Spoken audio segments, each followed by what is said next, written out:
Une nuit de Noël, un avocat suspecté, mais respecté, va devenir le suspect idéal. Mais la vérité va vous surprendre.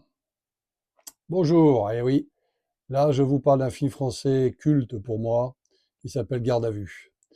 C'est vraiment un film que j'ai vu une dizaine de fois et que j'aimerais vous faire partager un peu rapidement aussi, une petite vidéo un peu courte, plus courte que d'habitude au format. Garde à vue, c'est un film d'ailleurs qui passe ce soir sur Arte que je vous conseille absolument de voir pour les nouvelles générations qui ne l'auraient pas vu, parce que c'est un film assez ancien hein, de 81, un film donc de Claude Miller avec des dialogues de Michel Audiard, excusez-moi du peu, c'est pour ceux qui connaissent ce réalisateur et ce dialoguiste imminent.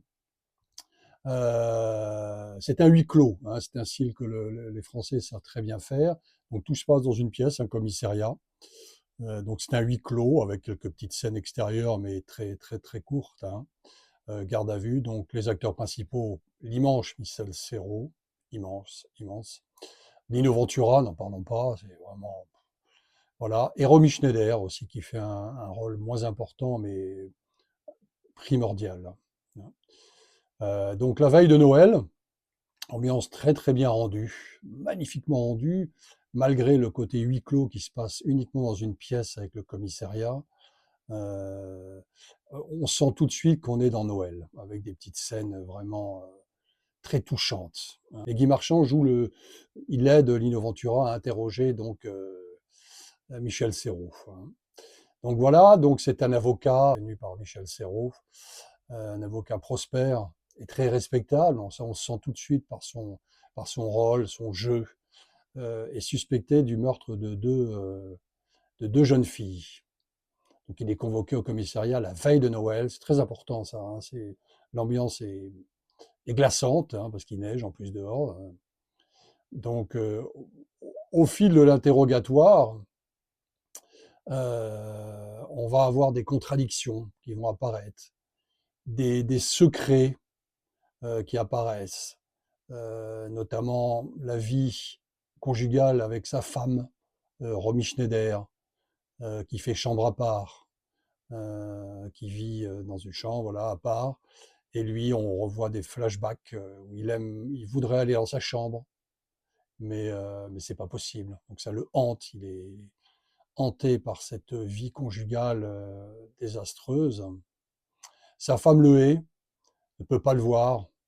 Vraiment le traite de fumier, fait une image de Michel Serrault. Vous voulez qu'on appelle un docteur? Non, non, Maître Martineau est assez grand pour savoir s'il a besoin d'un docteur ou non. C'est surtout un radiologue qu'il me faudrait. Je suis sûr que j'ai la cloison pétée. Donnez-moi ça, vous, là, je vais me débrouiller. Bon, bah, vous pouvez pas me foutre la peine une seconde, non? Là, vous êtes là autour de moi, merde. Je viens de dire que je pouvais pas respirer. Merde! Oui, bon, allez, il a raison, allez, dégagez, allez. Allez, merci. Et toi aussi, Belmont, hein? Quoi, moi aussi? Tu trouves pas que tu nous as s'emmerder comme ça, non? Qu'est-ce qu'il y a? Tu as un vérole ou quoi? Ah ouais, moi, cette bande de faux culs, ils sont pas beaux. Le plus beau, c'est quand même toi, hein. Parce que s'il avait craqué ton grand blessé, là, tu remontais, tu trouvais les aveux signés. Puis ça arrangeait tout le monde, ça, non? Oui, mais voilà, il a pas craqué. Dommage. Vous n'avez plus qu'à espérer que je sois coupable maintenant. Parce que si j'avais tué les gamines, on dérouillait le sadique, ça pouvait s'arranger. Horrible, horrible.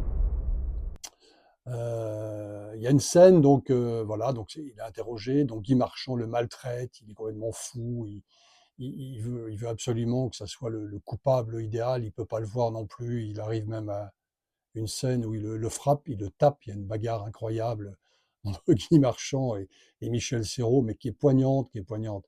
Michel Serrault, toujours un peu ironique quand il est interrogé, comme il est à son habitude, mais là, c'est de l'ironie qui est grave, qui est suspicieuse. Pendant tout le long du film, on hésite, coupable, pas coupable, coupable, pas coupable. On ne sait pas, quoi. Pourtant, il y a des preuves. Lino Ventura fait tout pour qu'il soit coupable parce il est pressé par ses supérieurs pour boucler l'enquête rapidement, puisque c'est la veille de Noël, donc il ne faut pas que ça s'éternise, hein. Voilà, donc il y a une scène marquante, donc, que je disais, qui le montre donc attentif envers le fils de ses voisins, soulignant l'ambiguïté du personnage. Il est très gentil avec le fils de ses voisins. Cette scène est poignante, vraiment, là, on y croit, et là, on est encore interrogé sur le côté culpabilité ou pas de Michel Serrault. Voilà, donc, alors on ne sait pas, malgré le suspense et la tension dramatique, on ne sait pas s'il est coupable, pas coupable. D'ailleurs, je ne vais pas vous le dire, hein, parce que l'intérêt, c'est de voir ce film ce soir ou un autre jour en vidéo. La véritable tragédie, hein, va se révéler à la fin, hein. À la fin, lorsqu'il y a une voiture, on va trouver un autre enfant mort dans le coffre de la voiture.